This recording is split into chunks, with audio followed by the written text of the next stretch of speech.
नमस्कार मैत्रिणींनो, आज आपण टमाट्याची चटणी करणार आहे। देशी टमाटा आहे ही। चला रेसिपीला सुरुवात करू। इथं मी 2 पळ्या तेल ओतत आहे। कांदा, लसूण, कढीपत्ता धुवून घेतलाय। हे टोमॅटो बी धुवून घेतले ते। जिरं आणि मोहरी टाकायचं त्यात। चांगले तडा तडू द्यायचं। मग आपण टाकणार आहे कढीपत्ता।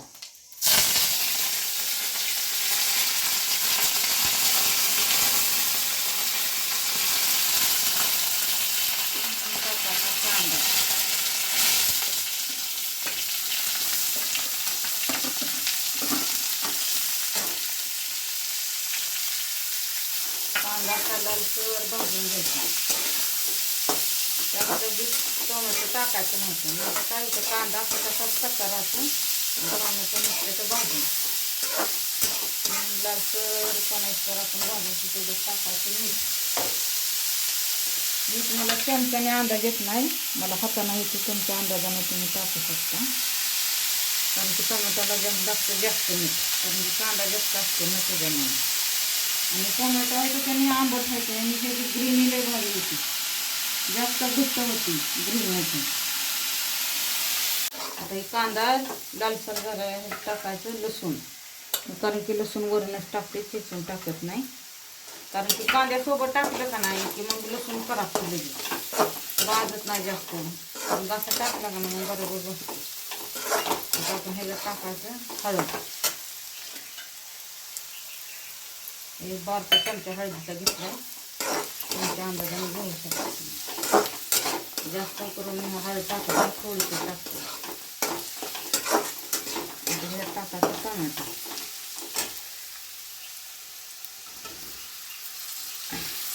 आता टोमॅटो टाकलं, चांगलं असं हलवून घेतो।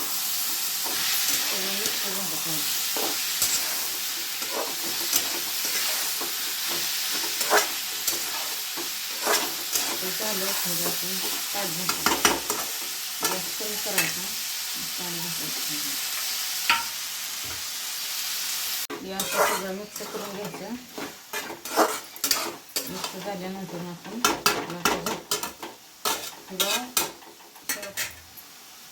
गॅस कमी करायचा आणि ह्याच्यावर ताट झाकून ठेवायचं, म्हणजे हे टमाटा उकळून निघतात। आता आपण झाकून उघडून बघूया। आता किती टमाट्याला पाणी सुटलंय। हे टमाटे त्याच्यात शिजून निघतात, पाणी ओतायची सुद्धा गरज नाही। आणि आपण ह्याच्यात थोडासा खडा गोळाचा टाकायचा, गूळ टाकायचा थोडासा। गूळ टाकलं का नाही म्हणजे आंबटपणा कमी येतो। छान टमाटर चटणी लागते। ही देशी टमाटा आहे, ही देशी टमाटा आहे। गोलमुगाच्या रानात जास्त झाडं लावलेली होती टमाट्याची, आणि आमच्या घरच्या रोजच्या भाजीमध्ये आम्ही हेच वापरतो। म्हणजे टमाटर चटणी आवडीनं खातात। आता ह्याच्यावर परत झाकून ह्याचं पाणी सुटतं। टमाट्याची चटणी आता चालली ते बाहेर चपाती।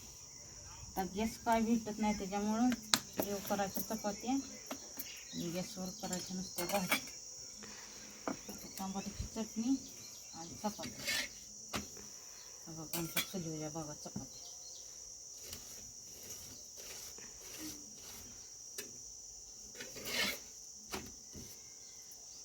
या जेवाय मंडळी, बघा या बघा ह्यो कांदा,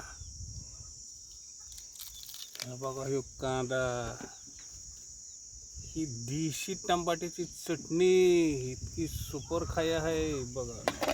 आणि ओल्या मटकीचं कालवण,